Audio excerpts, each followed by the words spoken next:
என் பேர் வந்து கேசி பலராமன். திருவண்ணாமலை மாவட்டம் ஆரணி தாலுக்கா கீழ்நகர் கிராமத்தில் நான் வசிச்சிட்ருக்கேன். என்னுடைய பாரம்பரிய தொழில் வந்து பார்த்திங்கன்னா விவசாயம் தான். நான் முதல்லே வந்து விவசாயத்தில் தான் முக்கியத்துவமாக வந்து விவசாயம் பண்ணிகிட்ருக்கேன். பல்வேறு விதமான விவசாய பணிகள் நான் செஞ்சிட்ருக்கேன். தோட்டக்கலை பயிரெலாம் பண்ணிகிட்ருக்கேன். நெல் சாகுபடி பண்ணிகிட்ருக்கேன். கத்திரிக்காய், வெண்டை, தக்காளி இந்த மாதிரி தோட்டக்கலை பண்ணிகிட்ருக்கேன். இயற்கை வெல்லம் தயார் பண்ணிகிட்ருக்கேன். வெல்லம் பார்த்தினாக்கா எந்த விதமான மருந்தும் பயன்படுத்தாமல் வெறும் சமையலுக்கு பயன்படுத்தக்கூடிய சோடாவை வச்சு நான் ரொம்ப சிறப்பான முறையில் வெல்லம் தயார் பண்ணி கிலோ 60 ரூபாய்க்கு வந்து நாட்டு சர்க்கரையாக வந்து மக்களுக்கு விநியோகம் பண்ணிகிட்ருக்கேன். அதே மாதிரி நெல்லில் பார்த்தினாக்கா இயற்கை முறையில் விவசாயம் பண்ணி நான் விளைவிக்கிற நெல்லை நானே அரிசி ஆலையை கொண்டு போயிட்டு அதை உற்பத்தி பண்ணி குறைந்த விலையில் அரிசியாகவும் நான் சேல் பண்ணிகிட்ருக்கேன். இந்த மாதிரி விவசாய பணியில் சிறப்பான முறையில் செஞ்சிட்ருக்கேன். நான் என்னுடைய பூர்வீக தொழில் விவசாயமாக இருந்தாலும் கூட விவசாயத்தையே பார்த்துட்டு நெசவு தொழில் பண்ணிகிட்டு இருந்தேன். ஒரு 10 வருஷம் நெசவு தொழில் பண்ணிகிட்டு இருந்தேன்.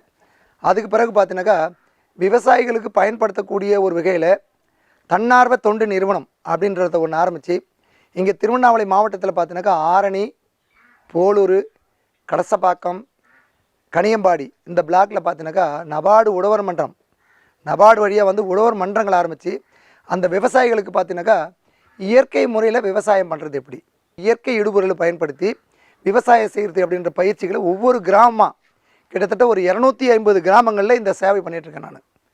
இது மூலியமாக வந்து விவசாயிகள் பார்த்தினாக்கா நிறைய முன்னேற்றம் அடைஞ்சிருக்காங்க. எந்த வகையிலன்னு பார்த்தினாக்கா ஆள் இல்லாத விவசாயம் 5 பேர் செய்யக்கூடிய வேலையை 2 விவசாயி செய்யக்கூடிய தொழில்நுட்பங்களை நான் அந்த விவசாயிகளுக்கு நாங்கள் பயிற்சியாக கொடுத்துருக்கோம். அந்த மாதிரி பார்த்தினாக்கா 2009 இது வரைக்கும் நாங்கள் ஒவ்வொரு கிராமத்துலேயும் உழவர் மன்றங்கள் ஆரம்பித்து நபார்டோட சப்போர்ட் ஒரு 3 வருஷம் இருக்கும். அதுக்கு பிறகு நபார்டு வந்து அவங்கள சப்போர்ட் பண்ண மாட்டாங்க. இருந்தாலும் நாங்கள் வந்து தொண்டு நிறுவனம் அந்த உழவர் மன்றங்களை நான் விடாமல் இன்றைக்கி வரைக்கும் அவங்கள நாங்கள் வந்து என்ன பண்ணுறோம், ஃபாலோ பண்ணிட்டு அவங்களுக்கு தேவையான பயிற்சிகள் கொடுத்துட்டு அரசாங்கத்தில் வரக்கூடிய திட்டங்கள் என்னென்னன்றதை அந்த உழவர் மன்றங்களுக்கு நாங்கள் எடுத்து சொல்லிகிட்ருக்கோம். அதன் மூலிமா நிறைய விவசாயிகள் பயன்பட்டுருக்காங்க. அதே மாதிரி பார்த்தினாக்கா காய்கறி விதைகள், தரமான விதைகளை வாங்கி நாங்கள் வந்து விவசாயிகளுக்கு இலவசமாகவும் தரோம். கிட்டத்தட்ட ஒரு 300 விவசாயிகளுக்கு இலவசமாகவே வந்து பாரம்பரிய நெல் விதைகள் 300 விவசாயிகளுக்கு நாங்கள் ஒரு விவசாயிக்கு 2 கிலோ வீதம் நிறைய பேருக்கு நாங்கள் நெல் கொடுத்துருக்கோம். இப்போ எல்லோரும் வந்து நெல் சாகுபடி பண்ணிகிட்ருக்காங்க, நாற்று விட்டு நடவு பண்ணிகிட்ருக்காங்க. இப்போ எங்களுக்கு பொங்கலுக்குள்ளே பார்த்தினாக்கா நிறைய பாரம்பரிய நெல் விதைகள் வந்து எங்களை வந்து குடியும். அடுத்த வருஷம் கிட்டத்தட்ட 2000 பேருக்கு வந்து நாங்கள் கொடுக்கறதுக்கான ஒரு இலக்கு நிர்ணயிச்சிருக்கோம். எங்கள் அன்னை தெரசா தொண்டு நிறுவனம் மூலியமாக 2000 விவசாயிகளுக்கு பாரம்பரிய நெல் விதைகளை இலவசமாக கொடுக்குன்ற ஒரு இலக்கு நிர்ணயிச்சிருக்கோம். அதே மாதிரி பார்த்தினாக்கா கால்நடை வேலையில் பார்த்தினாக்கா கோழி வளர்ப்பு, மீன் வளர்ப்பு. இந்த மீன் வளர்ப்பு பார்த்தினாக்கா நிறைய விவசாயிகளுக்கு மீன் வளர்ப்பு தெரியறதில்லை. உள்நாட்டு மீன் வளர்ப்புன்னு சொல்லுவாங்க. இந்த உள்நாட்டு மீன் வளர்ப்பு அப்படின்னு பார்த்தினாக்கா ஒவ்வொரு விவசாயியும் அதிகபட்சம் தேவையில்லை, ஒரே ஒரு 5 சென்ட் இருந்தால் போதும். மிர்காலு, உள்கண்டை, கட்லா, ரோகோ இது வந்து உள்நாட்டு மீன் வளர்ப்புன்னு சொல்லுவாங்க. இதில் வந்து செலவு அதிகமே கிடையாது. நம்ம வந்து எந்த தீவனம் வெளியே போய் வாங்க தேவையில்லை, நம்ம வீட்டில் இருக்கிற கழிவில் இருந்தாவே போதும். இது வந்து பார்த்தினாக்கா ஒரு 6 மாதம் அதை மீன் கொஞ்சம் விட்டு ஒரு 6 மாதத்தில் ஒவ்வொரு மீனும் பார்த்திங்கன்னா குறைந்தது ஒரு 250 கிராமத்தில் 300 கிராம் வளர்ச்சி அடைஞ்சிரும். அந்த விவசாயிக்கு பார்த்தினாக்கா ஒரு 500 கிலோ கிடைக்குதுன்னு வச்சுங்களேன். 6 மாதத்தில் ஒரு 500 கிலோ கிடைக்குதுனாக்கா நீங்கள் 100 ரூபா கிலோ, ஒரு கிலோ 100 ரூபா, ஒரு 500 கிலோ கிடைக்குதுன்னா கணக்கு போட்டு பாருங்கள் எவ்வளோ பணம் கிடைக்க பாருங்கள். இதுக்கு அவர் எந்த விதமான செலவு பண்ண தேவையில்லை. அவர் வீட்டில் இருக்கிற கழிவு மட்டும் அந்த தொட்டியில் போட்டாவே போதும். ஒரு 15 நாளைக்கு ஒரு தரம் தண்ணி பாய்ச்சி விட்டால் போதும். அவருக்கு தேவையில்லாத நேரத்தில் ஒரு தண்ணீரை கொண்டு விட்டாவே போதும். அந்தளவுக்கு மீன் வளர்ப்பு நல்ல அருமையான ஒரு மீன் வளர்ப்பு. இந்த மீன் வளர்ப்பு கூட பார்த்தீங்கன்னா இந்த பயிற்சி கூட பார்த்தீங்கன்னாக்கா நபார்டு வழியாக நீடாமங்கலம் என்ன அமைச்சாங்க. தஞ்சாவூர் மாவட்டத்தில் கூட நீடாமங்கலத்துக்கு போய்ட்டு அந்த 5 நாள் பயிற்சி முடிச்சுட்டு வந்து இங்கே ஒரு 5 விவசாயிகளுக்கு அதை உற்பத்தி பண்ணுறதுக்கு தொழில்நுட்பங்களை சொல்லிக் கொடுத்து அந்த மீன் வளர்ப்பும் நடந்துட்டு இருக்காங்க. புதுப்பாளையம் ஒரு வில்லேஜில் ஒரு 5 விவசாயிகள் மீன் வளர்த்து நல்ல லாபகரமான ஒரு தொழிலாக பண்ணிகிட்டு இருக்காங்க. இந்த மாதிரி தான் நிறைய விவசாயிகளுக்கு எங்கள் தொண்டு நிறுவனம் மூலிமா அவங்களுக்கு தேவையான பயிற்சிகளை கொடுக்குறது, தேவையான தொழில்நுட்பங்களை கொடுக்குறது, அந்த மாதிரியான விஷயங்கள் பண்ணிகிட்ருக்கோம். இது தவிர பார்த்தினாக்கா வங்கியோட இணைஞ்சி வங்கியிலே நாங்கள் வந்து அவங்களுக்கு கடன் கொடுக்கறதுக்கான உதவியும் நான் பண்ணிகிட்ருக்கோம். அதாவது என்னென்னாக்கா பல்லவன் கிராம வங்கி, கார்பரேஷன் வங்கி, அதுக்கப்புறம் ஸ்டேட் பேங்க், அந்த மாதிரி நேஷ்னல் பேங்க் வங்கிகளை கூட எங்கள் விவசாயிகளுக்கு வந்து நாங்கள் கடன் கொடுத்து அந்த கடன் வாங்கி தொழில் பண்ணுறதுக்கான உதவியும் நாங்கள் செஞ்சிட்ருக்கோம். நபார்ட்லேருந்து பார்த்தினாக்கா JLG ஜாயின்ட் லேபர்ட்டி குரூப்பு 5 பேர் கொண்ட குரூப்பு. ஒரு விவசாயம் ஒரு மகளிர் சுய உதவி குழுனாக்கா ஒரு மகளிர் சுய உதவி குழுக்கு வந்து 12 பேர் தேவைப்படுதுங்க. ஆனால் விவசாயத்தில் கூட்டுப்பொறுப்பு குழுன்னு சொல்லுவாங்க தமிழில். அந்த கூட்டுப்பொறுப்பு குழுவுக்கு 5 விவசாயிகள் இருந்தால் போதும். ஒரு 5 விவசாயிகளுக்கு ஒரு குழு ஆரம்பித்து தரலாம். அந்த குழுக்களுக்கு எந்த விதமான முன் ஜாமீனு, செக்யூரிட்டி, வேறு எந்த விதமான பிணை தொகை இல்லாமல் அந்த 5 விவசாயிகளுக்கு ஒரு விவசாயிக்கு 1 லட்சம் வீதம் 5 லட்சம் ரூபா வந்து தரக்கூடிய அளவுக்கு அந்த ஜாயின்ட் லைபிலிட்டி குரூப்பில் அந்த மாதிரி திட்டம் நபார்டில் இருக்குது. இந்த மாதிரி நிறைய திட்டங்கள் இருக்காங்க. அந்த திட்டங்கள்லாம் விவசாயிகள் இன்னும் நல்லா பயன்படுத்திட்டு இருக்கணும். பயன்படுத்தி விவசாயத்தை மென்மேலும் வளர்க்கணும். என்ன காரணம்னு கேட்டினாக்கா, விவசாயம் இல்லைனா இன்றைக்கி நாடு இல்லை. கொரோனான்ற ஒரு பெரிய ஒரு நோயின்னு சொல்கிறோம். அந்த கொரோனா வந்து நாட்டு மக்களுக்கு எல்லாருக்கும் சரியான ஒரு பாடத்தை புகுத்தி இருக்குது. என்ன காரணம்னு சொன்னாக்கா, கொரோனா ஒரு கொடிய நோய் தான். ஆனால் இருந்தாலும் நமக்கு சில விஷயங்களை தெளிவு பண்ணி போயிட்டுருக்குது. இப்போ இன்றைக்கி கொரோனான்றதுனால வீட்டை விட்டு வெளியே வரக்கூடாதுன்னு சொல்கிறாங்க கவர்மெண்ட்டு. ஆனால் எல்லா விவசாயியும் தான் வீட்டை விட்டுட்டு உயிரை பணைய வச்சு எல்லா விவசாயமும் நடக்குது. ஆனால் உங்களுக்கு தேவையான அத்தனை அத்தியாவசிய பொருட்களும் எங்கே போய் சேருது? உங்கள் வீட்டுக்கிட்ட வந்து சேருது. ஒரு கொத்தமல்லி வேணும்னா ஒரு விவசாயி விதை போடணும், ஒரு கருவேப்பிலை போடணும், ஒரு விவசாயி கண்ணு நடணும். முக்கியமானது மட்டும் நான் சொல்கிறேன், நான் கேட்டுங்க. அரிசி கிடைக்குது வேறு. ஒரு நாளைக்கு தினமும் ஒரு மக்களுக்கு தேவையானது இஞ்சி, கொத்தமல்லி, கருவேப்பிலை இருந்தால் தான் அந்த உணவில் இருக்கக்கூடிய சுவை உங்களுக்கு என்னன்னு தெரியும். அது தவிர கறக்கிற மாடு, அந்த மாட்டு பார்த்தீங்கன்னாக்கா உழுவன் கணக்கெடுத்தால் உழுகோலும் மிஞ்சாதுன்னு சொல்லுவாங்க. உழுவுற விவசாயிக்கு இந்த சாணம் எடுத்து போடுற கூலி கூட மிஞ்சாது கறவை மாட்டில். இப்போலாம் பார்த்தீங்கன்னா கிராமங்களில் கறவை மாட்டை கஷ்டப்பட்டு அதை புல்லை வெட்டின்னு வந்து போட்டு அதுக்கு தீவனம் கொடுத்து பாலை கறந்து கொண்டு போய் ஊற்றுறாங்க. 30 ரூபாய் 27 ரூபா வாங்கின பால் இன்றைக்கி 10 ரூபாய்க்கு கூட கிராமங்களில் வாங்க மாட்டேன்றாங்க. ஒரு பால் எவ்வளோ வேணுன்றத அந்த அளவுக்கு பாலை உற்பத்தி பண்ணுற விவசாயிகளுக்கு அவங்க நஷ்டம் இல்லாமல் அந்த பாலை வாங்கி அந்த பால் வந்து நமக்கு தேக்கம் இருந்தாலும் கூட அதை அடிக்கத்தான் வழியே அரசாங்கம் பண்ணணும். ஒரு விவசாயி பண்ண முடியாது. இது அரசாங்கம் என்ன பண்ணலாம், அந்த பாலை எக்ஸ்ட்ரா பால் இந்த மாதம் வருது, இந்த பாலை நம்ம என்ன பண்ணலாம், வேறு உபத்தொழிலுக்காக பயன்படுத்தணும், இல்லை வேறு அத்தியாவசிய செயலுக்காக அந்த பாலை செலவழிக்கலான்ற திட்டங்களை அரசாங்கம் வகுக்கணும். வகுத்து விவசாயிகளுக்கு தேவையான பொருளாதார ரீதியாக விவசாயத்தை வளர்க்கணும். நீங்கள் 1000 சொன்னாலும் சரி, விவசாயம் தான். விவசாயம் இல்லைனா நாடு இல்லை, நாடு இல்லைனா மக்கள் இல்லை, மக்கள் இல்லைனா நாமே இல்லை. அரசாங்கம் எல்லாத்தையுமே அரசாங்கத்தை எடுத்து பேசிகிட்டு இருக்க முடியாது. ஏன்னா அரசாங்கத்தில் அவங்களுக்கே நிறைய வேலைகள் இருக்குது. அவங்க ஆட்சி பிடிக்கிறதோ அவங்களுடைய ஆட்சியை நடத்துறதுக்குமே அவங்க பெரிய போராட்டத்தில் இருக்காங்க. அவங்க போராட்டத்தில் போய் விவசாயிகளாகிய நம்ம போயிட்டு அவங்க போராட்டத்தை நம்ம போயிட்டு எனக்கு இதை செஞ்சு கொடு, எனக்கு கறவை மாடு வாங்கி கொடு, வீடு கட்டி கொடு, நிலம் வாங்கி கொடு அப்படின்லாம் கேட்குறது ரொம்ப கஷ்டமான ஒரு சூழ்நிலை தான். ஆனால் விவசாயிகளாகிய நம்ம என்ன பண்ணணும்னு கேட்டினாக்கா, இனிமேல் நம்ம வந்து குழுவை அமையணும். குழுவை அமைச்சு ஒவ்வொரு கிராமத்துக்கும் ஒரு குழு அமைக்கணும். இந்த குழுவில் பார்த்தீங்கன்னா நிறைய குழுக்கள் ஆரம்பிக்கிறாங்க. இப்போ கூட வேளாண்மை துறையில் கூட ஆர்வலர் குழுன்னு ஆரம்பிக்கிறாங்க, உழவர் உற்பத்தியாளர் குழுன்னு ஆரம்பிக்கிறாங்க, செலவு பண்ணுறாங்க, அதுக்கான திட்டங்களை வகுக்கிறாங்க. ஆனால் பாதியிலே அந்த குழுக்களை அப்படியே விட்டுட்டு போயிடுறாங்க. இப்போ நாங்கள் 2009 உழவர் மன்றங்கள் ஆரம்பிக்கிறோம். ஆனால் இன்றைக்கி வரைக்கும் நாங்கள் வந்து எந்த உழவர் மன்றத்தையும் நாங்கள் விடலை. எல்லா உழவர் மன்றத்துக்கும் அவங்களுக்கு போதிய தேவையான தொழில்நுட்பங்களை கொடுத்துட்ருக்கோம். அவங்க என்ன கேட்குறாங்களோ அதுக்கான வழிமுறைகள் நாங்கள் சொல்லி கொடுத்துட்ருக்கோம். அதே மாதிரி வந்து அரசாங்கத்தில் ஆரம்பிக்கக்கூடிய குழுக்களை அவங்க தொடர்ந்து வழி நடத்துகிறாங்களான்னு பார்த்தினாக்கா இல்லை. ஏன்னா ஒரு ஸ்கீமில் அவங்க ஆரம்பிக்கிறாங்க, அந்த ஸ்கீம் முடிஞ்ச உடனே அந்த ஃபண்டு காலி ஆனோடனே அவங்கள அப்படியே நடத்தல் விட்டு போயினே இருக்காங்க. இதனால் நம்ம விவசாயிகளாக நம்ம கூடுமான வரைக்கும் நம்ம ஒரு குழுவாக ஒவ்வொரு கிராமத்துலேயும் ஒரு குழுவாக அமைஞ்சு இந்த கிராமத்தில் என்ன மாதிரியான காய்கறிகள் உற்பத்தி பண்ண முடியும். காய்கறி எல்லாரையும் உற்பத்தி பண்ண முடியாது, அதே மாதிரி வெள்ளம் எல்லாராலையும் பண்ண முடியாது, நெல் எல்லாராலையும் பண்ணி முடியலாம். ஆனால் ஒரு சில பயிர்களை வந்து ஒரு சிலரால் மட்டும்தான் முடியும், எல்லாராலையும் முடியாது. இப்போ என்ன பார்த்தீங்கன்னாக்கா சந்தவாசல்னு ஒரு ஊர் இருக்குதுங்க. அந்த சந்தவாசலில் என்ன ஸ்பெஷலிஸ்ட்னு பார்த்தீங்கன்னாக்கா தக்காளி. திருவண்ணாமலை மாவட்டத்திலே அதிகமான தக்காளி உற்பத்தி பண்ணுற ஒரு விவசாயம் யாருன்னு கேட்டினாக்கா சந்தவாசல் பக்கத்தில் சாலக்கோட்டா. அவங்க வந்து நிறைய தக்காளி மட்டும்தான் பயிர் பண்ணுவாங்க. அதே மாதிரி பார்த்தீங்கன்னாக்கா கத்திரி அப்படின்னு சொல்லிட்டு பார்த்தீங்கன்னாக்கா கத்திரி வந்து சிறும்பூர், கீழ்நகர், மேல்நகர், இந்த மாதிரி கத்திரிக்கெல்லாம் ஒரு சில ஏரியா இருக்குது.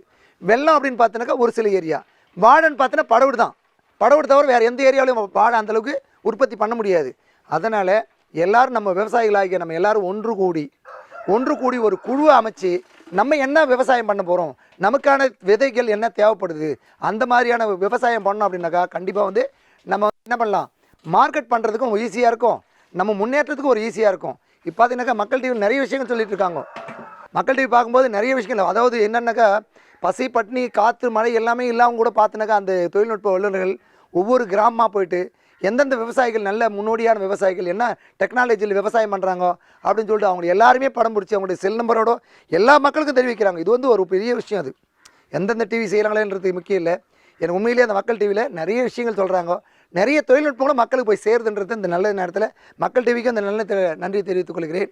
மேலும் விவசாயிகளாகிய நம்ம எல்லாருமே வந்து ஒன்று கூடி எல்லாருக்கும் கிடைக்கிற மாதிரி நம்ம ஒரு குழு அமைச்சு அந்த குழு மூலியமாக வந்து விவசாயத்தை பெருக்கணும். அந்த குழுலேருந்து வரக்கூடிய காய்கறி மற்ற இடுபொருட்களை நம்ம வந்து சந்தைப்படுத்துறதுக்கு நிறைய ஆர்வலர்கள் இருக்காங்க நமக்கு உதவி பண்ணுறதுக்கு. அவங்க மூலிமா நம்ம வந்து விவசாயத்தை மேலும் மேலும் கொண்டு போகலான்றது என்னுடைய விருப்பமாக தெரிவித்துக் கொள்கிறேன்.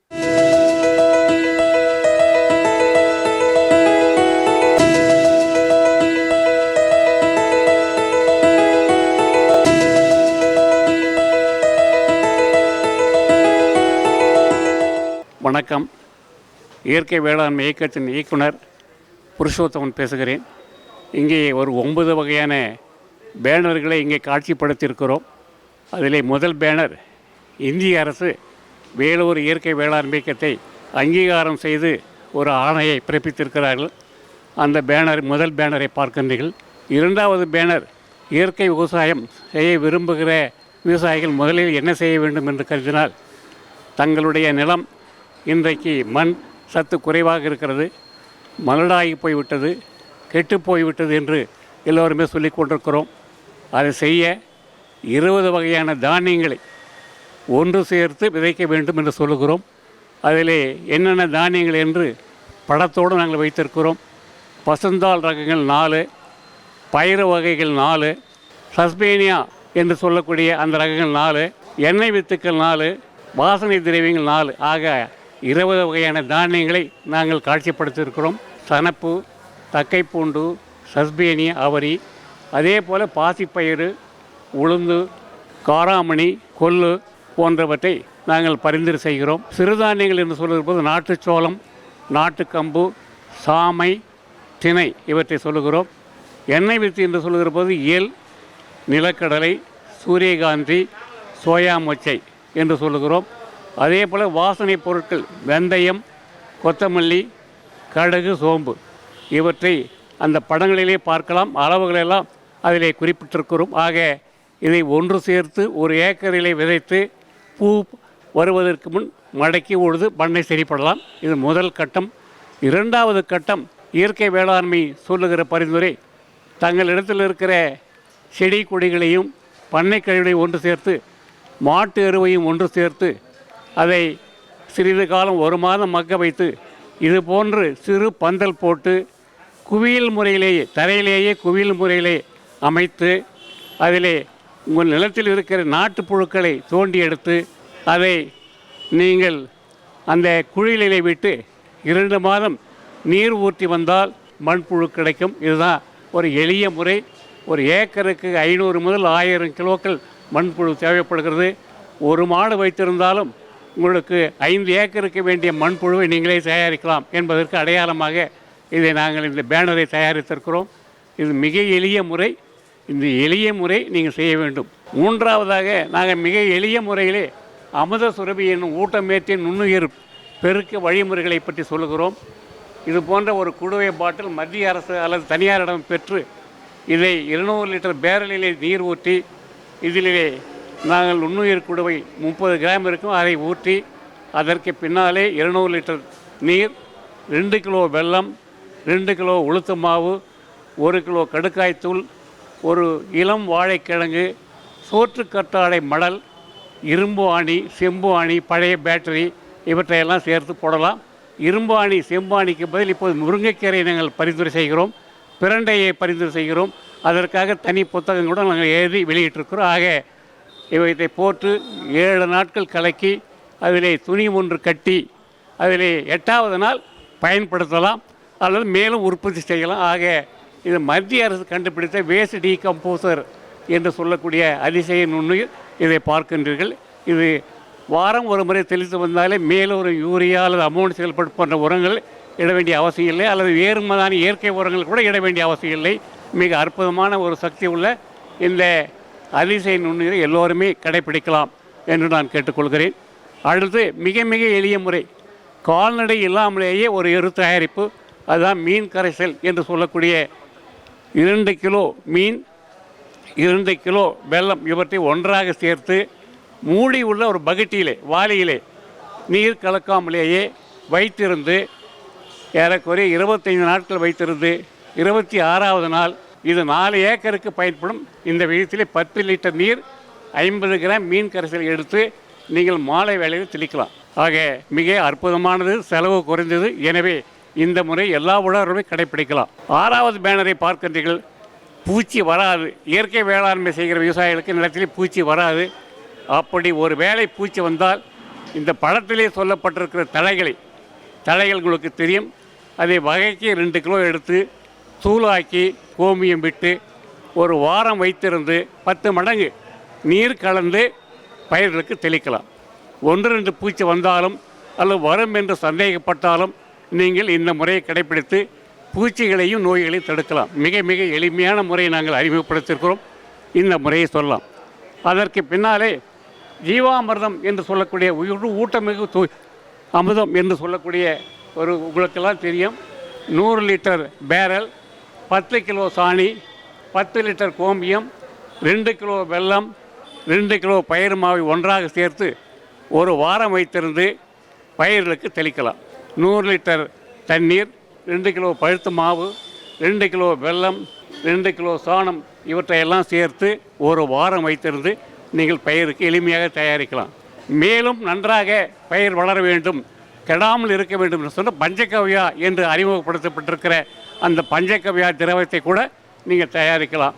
அதிலே ஒரு பானை வேண்டும், அதிலே சாணம் விட வேண்டும். அந்த சாணத்தில் நெய் கலந்து 3 நாட்கள் பொறுத்து அதிலே பால், கோமியம், தயிர், பயிறு வகை மாவு, வாழைப்பழம், வெல்லம் போன்றவை இட்டு 7 நாட்கள் வைத்திருந்து 10 லிட்டர் நீருக்கு ஒரு 300 மில்லி கலந்து தெளிக்கலாம். இது கூடுதலான ஒரு சேவை. கதிர் நன்றாக இருக்க வேண்டும், பூக்கள் நன்றாக இருக்க வேண்டும், பூக்கள் கீழே உதறக்கூடாது, தானியங்கள் மிக வெளிச்சமாக இருக்க வேண்டும், பிரதானமாக இருக்க வேண்டும் சொன்னால் 5 லிட்டர் தேங்காய் பால், 5 லிட்டர் புளித்த மோர் இவற்றை ஒரு பானையில் இட்டு ஒரு குப்பை குழியிலே புதைத்து 10 நாட்கள் வைத்திருந்து 10 மடங்கு தண்ணி கலந்து கதிர் வருகிற எல்லா பயிருக்கும் தெளிக்கலாம். நெல்லாக இருந்தாலும் சரி, குறிப்பாக காய்கறிகளாக இருந்தாலும் சரி, அதை தெளித்தால் நிச்சயமாக பூக்கள் உதிராமல் காய்கள் நன்றாக திரட்சியாக இருக்கும், மிக வாலிபமாக இருக்கும் என்று சொல்ல கடமைப்பட்டிருக்கிறோம். ஆக இந்த முறைகளை மட்டும் செய்தால் போதும். நூற்றுக்கணக்கான பரிந்துரைகள் இருக்கின்றன. இருந்தாலும் விவசாயிகளுக்கு ஞாபகம் வருவதற்கு சற்று கடினம். இந்த 6-7 முறையை மட்டும் நீங்கள் செய்தால் கூட இயற்கை வேளாண்மை வெற்றிகரமாக செய்யலாம் என்று நான் வலியுறுத்த விரும்புகிறேன். விவசாயிகளும் இன்றைக்கு இயற்கை வேளாண்மைக்கு திரும்பிக் கொண்டிருக்கிறார்கள். எனவே அனைவரும் இயற்கை வேளாண்மைக்கு திரும்ப வேண்டும், இந்த பரிந்துரைகளை செய்ய வேண்டும், இதற்கு ஒரு சான்று பெற வேண்டும். சான்று கொடுக்கிற அதிகாரத்தையும் மத்திய அரசு வேலூர் இயற்கை வேளாண்மைக்கு இயக்கத்திற்கு வழங்கியிருக்கிறது. இதை நீங்கள் பயன்படுத்தி உழவர்கள் அனைவரும் சான்று பெற்று உங்களுடைய விளைபொருளை கூடுதல் விலைக்கு விற்று நீங்கள் லாபம் சம்பாதிக்க வேண்டும், 2 மடங்கு லாபம் சம்பாதிக்க வேண்டும் என்று அன்போடு கேட்டுக்கொண்டு விடைபெறுகிறேன். நன்றி, வணக்கம்.